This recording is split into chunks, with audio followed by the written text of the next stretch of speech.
Big brown lab greets me in the parking lot of the nondescript industrial park in rural Lakeville, Massachusetts.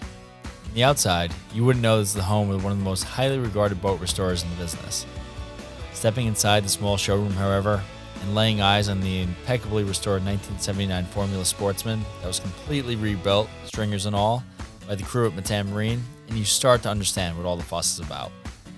The lab, named Angelo, though he really looks more like a Gus, lays down in his bed near the door as I meet Metan founder and owner Mike Borelli, 58. A whirlwind of enthusiasm, charisma, and passion, he greets me like a long-lost cousin. Both native New Yorkers, we spend at least 10 minutes talking about shared stomping grounds. We grab a seat at the conference room table for a brief conversation about the business's origin story before taking a tour of the facility. I expect we'll probably chat for maybe 15-20 minutes. Before I know it, over 2 hours have flown by, at which time I meet Mike's father, who stopped by the shop, his son, an heir apparent to Metan, and an assortment of other characters who make up Borelli's motley crew. That's the Mike Borelli effect. It's this gregariousness, coupled with the magician-like tricks wielding epoxy and fiberglass, that brings over-the-hill boats from around the country to his doorstep. Borelli's story is as much one of hard work and perseverance as it is a series of chance encounters that he was smart enough to recognize. As a young man, he parlayed some fishing experience into a job as a mate on a 42-foot Hatteras out of Scituate, Massachusetts.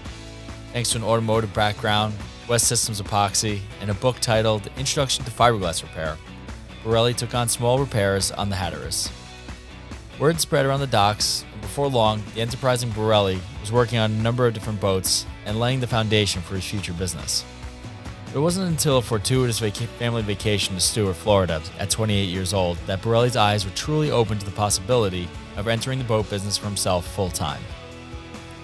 While his family soaked up the sun and surfed on the beach, Borelli followed his heart and epoxy fumes to what's known as Boat Builders Row. There, his outsized personality won him audiences with the premier builders of the day.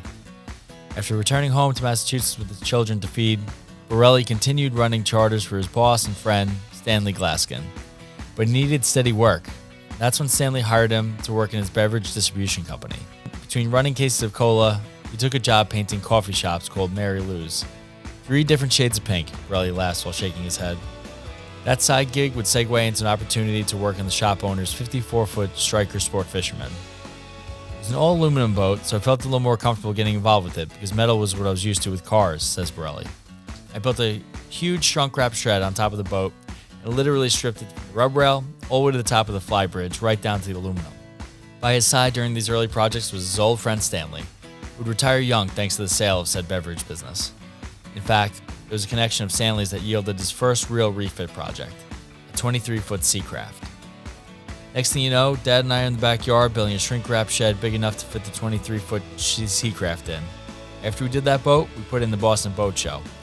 Some pictures from the project, and then we got a second job, and then a third, Borelli says. Despite some early success and a fair amount of fun messing around in boats, Borelli almost threw in the towel on multiple occasions.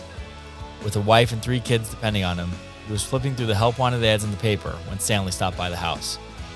Ever the boat-building angel in Borelli's story, Stanley pushed him to stay the course and hooked him up with yet another paint project that involved stripping down a 54-foot cold-molded sailboat and rolling and tipping it back to life while tied up to a fuel dock. What helped to transform Metan, a name that combines words has been called, both affectionately and otherwise, meticulous and anal, from a side business into a business that today boasts a dozen employees, was Borelli's early adoption of marketing technology. He says he was among the first people he knew to launch a website for a boat restoration company. We started off with this thing called the World Wide Web, and then a website called YouTube started. We got into that, and now we're on social media and have our own show, he says. The show, Making It Metan, which airs on NBC Sports and Metan's own YouTube channel, is now 13 episodes deep and offers a raw, authentic, and salty look into the refits and restorations are tackled.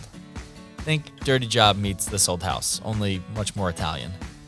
For those who love working on boats, it's a must-watch. There would be a dozen more chance encounter waypoints along the boat business road that would allow Borelli to grow. There was an insurance payment from a tree that fell and destroyed his first shed they built with his dad. And when building his second facility, a middle Quonset hut-style building, he again had his dad by his side to help with the construction.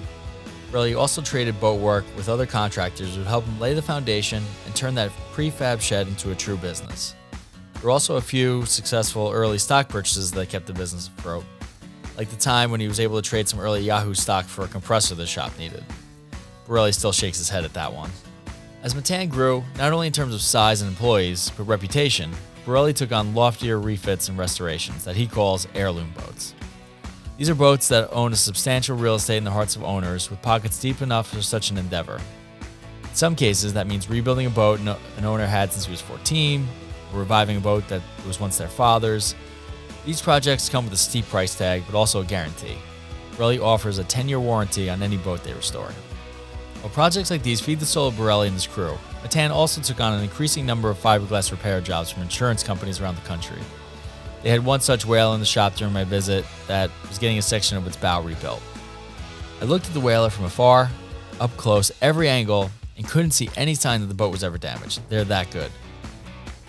Over the years, Metan has worked with countless high net worth clients and captains of industry.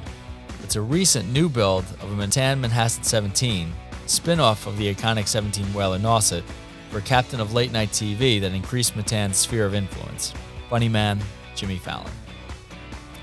The chance encounter to work with the comedian came, as is often the case, as a referral from his neighbor, in this case serial boat nut Billy Joel. Fallon's first foray into the world of boating came during filming of Jerry Seinfeld's show Comedians in Cars Getting Coffee, where the two stars bombed around Long Island Sound on a choppy day.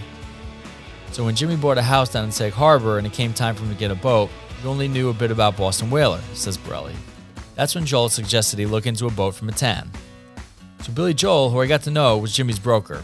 We really had an awesome weekend with Billy in Sag Harbor. His boat collection is just off the hook, says Borelli.